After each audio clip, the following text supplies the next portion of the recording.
Hi, everyone. Welcome to Sunday's Other Scriptures for June 14th.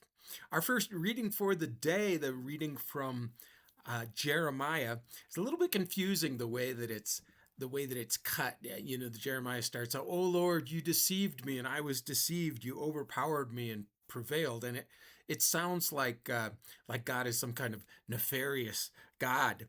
I think it's helpful to understand that when you look at Jeremiah, he's a very emotional prophet. Sometimes he's called the weeping prophet.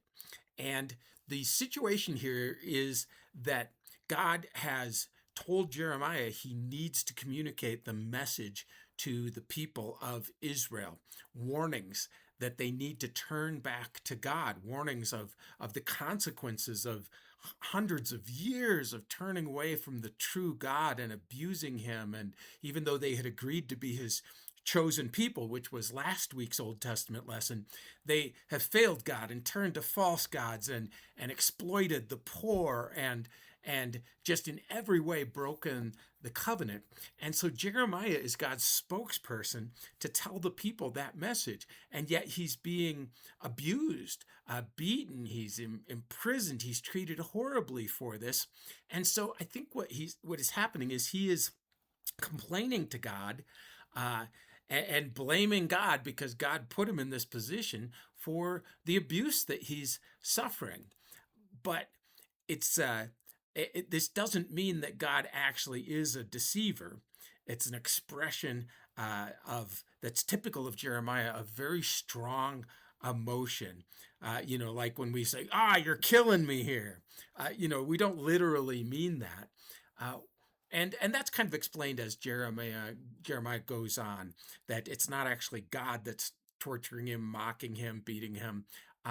But he is very upset about the violence that's going on, the violence to him personally, the violence in Israel, the violence that's coming to really it's Judah, that part of Israel. And he hears people complaining, they're conspiring against him, whispering against him, that Jeremiah is saying all these terrible things about terror, and that even his friends have turned against him.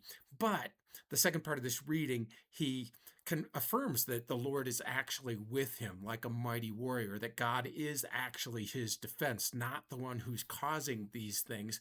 And he calls on God for vengeance, for the Lord to take up his cause, because God examines the righteous. He probes the heart. He knows the truth. And so it's not what it seems right at the beginning. Uh, and it really reinforces this message is reinforced in our other readings, that we can rely on God to defend us, but that serving him is not a picnic. There's this popular belief that, boy, if you follow Jesus, everything will be better in your life. Well, no, actually, that's not the example of Scripture. That's not what God says in Scripture. Certainly, the end result is good, that we will spend eternity in glory, that we have meaningful lives, that we are doing good for the world by proclaiming what God calls us to proclaim. But we can expect persecution. We can expect obstruction. So our responsive reading for the day is Psalm 91. And this uses some imagery to reinforce God's protection. Whoever dwells in the shadow or the shelter of the Most High will rest in his shadow. It uses the image of God being a refuge or a fortress for us. Also, the image of God protecting us by covering us with his feathers, like a mother bird would do, or a father bird, that we are protected under his wings. And these are images of his protectiveness and his faithfulness for his people. And therefore, we don't fear. Notice the terror by night. We might say the nightly news.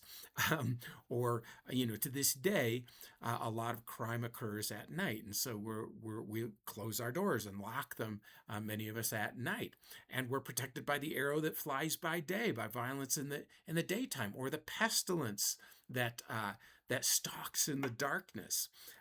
We might have thought this was an ancient thing, but we just came through the COVID pandemic. It doesn't mean that we're not careful, but it does mean that we don't have to fear. And that's the main thing, is that believers who trust in God don't need to fear. Yes, these things will happen, but we make the Lord our dwelling.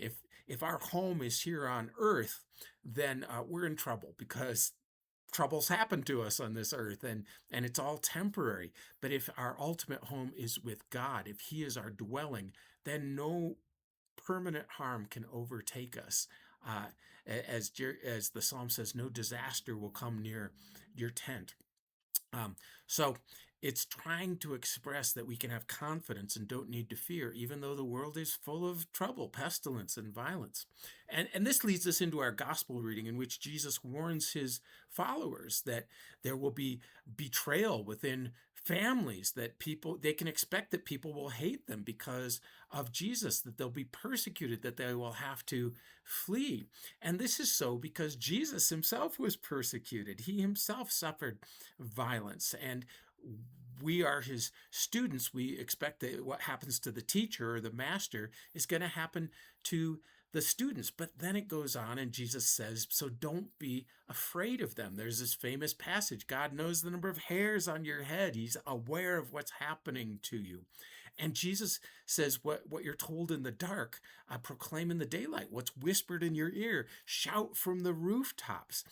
In other words, just similar to the situation Jeremiah is in, just because there's persecution doesn't mean that we should be quiet about what God has told us. On the contrary, we should proclaim it, because we are ultimately going to be proven right. And this is God's will for us, that we're messengers, representatives, ambassadors to the world. And this section concludes with Jesus saying, if you acknowledge him before men, he will acknowledge you before the Father. But if you deny him before men, then Jesus will deny you before the Father in heaven. In other words, we have to be faithful to God, because he's faithful to us, and that's what we're relying on. And this comes to be a quandary in the early church, when there is major persecution of Christians. That's another story for another time, but we're in a very different situation. In our country, we just don't experience that kind of persecution, but there are people in the world today who are faithful to God in spite of persecution, the potential loss of their lives. Now, our sermon is going to be based on the reading from Romans. We're doing a series on that this month, and it's a different kind of theme based on this lectio continuo, these continuous readings. But Paul is urging that just because we're forgiven of sin, that doesn't mean that we should let sin rule in us. And he warns against being slaves to sin. He uses this image of slavery, something that was very familiar to his readers, and even we have slavery going on in this day. And he points out that whoever allows sin to reign in their body becomes a slavery to the sin. So you might think about addictions, not just to chemicals, but addictions to pornography, addictions to gossip, addictions to all sorts of things, food, things that are natural and positive desires that have been corrupted and twisted, and that we become addicts. And Paul is urging that we be slaves to God, because slaves to God, of course, are slaves to the kindest of masters, the one who gives us gifts, who gives us an inheritance. It's a voluntary service of God.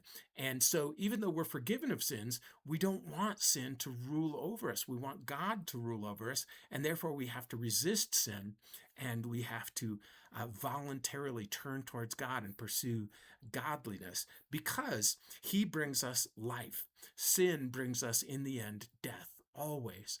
God, in the end, brings us life. And that's going to be the basis of our sermon for the day. And what does freedom, the type of freedom that Scripture talks about, what does that really look like? So I hope this gives you a lot to think about, a lot to discuss. The Lord bless your considerations.